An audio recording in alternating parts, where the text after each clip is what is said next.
I grew up in a very healthy household with loving parents, a loving brother. I was never traumatized by anything. My dancing is pretty much what I lived for. I lived and breathed it. It was my passion. It was my life. And growing up in that industry, there comes a lot of pressures with it. As I got older, like around my junior year of high school and senior year of high school, I noticed things really started to change for me. I started feeling different. I was depressed. I started to not want to go to social events. It was a struggle for me to get to dance class, which was a huge one because that was my life. I loved it. I felt that I wasn't good enough. And so I started to cope with it with an eating disorder. And I started to realize things really started to change for me mentally and physically. And that continued for about 4 years. And during that time period, for me, it wasn't enough.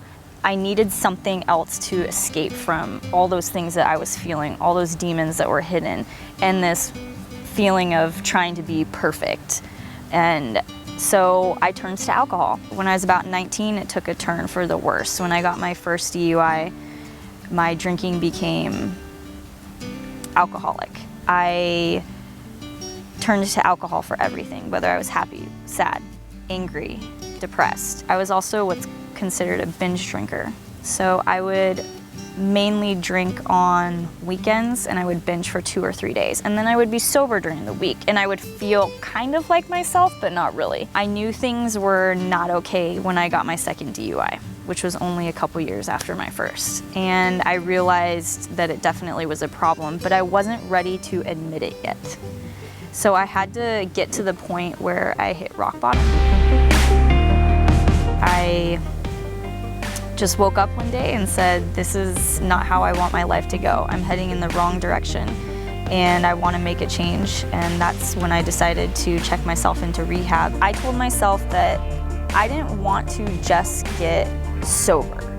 I wanted to do something big and make a difference for myself and to show other people that you can really turn your life around. And so for me, that was completing an Ironman triathlon because it's something that I could only dream about while I was drinking. I knew I had to put down the drink before I could do something that big. After 7 months of training, working hard, I had 10 months of sobriety under my belt. I ended up crossing the finish line and became an Ironman triathlete. And I explain it as a long, good day. For me, it didn't just change my life, it actually saved my life. Besides AA helping me my first 10 months of sobriety, Ironman really saved my life. I don't know where I would be if I didn't do that Ironman race. That's kind of when I made the decision that I wanted to be in the fitness industry no matter what. And I wanted to continue doing races. I wanted to continue being a personal trainer and really change people's lives and motivate them and inspire them with my story. My main goal is to help others out there that are struggling with any kind of addiction. It could be eating, it could be gambling, whatever it is. It doesn't have to be the same addiction as mine, but there's a way out if you are willing to put in the hard work and determination and commitment. When I come to WellFit, what I want all the clients to get out of it is I want them to be happy and healthy. Those are the words I live by, being happy and healthy. And so whatever makes you happy is what you should live by and stick by. And being healthy is not just being a certain weight, it's everything. It's a whole entire package. So I always tell people, be happy and healthy, and that's what is the most important part. And the other stuff doesn't matter.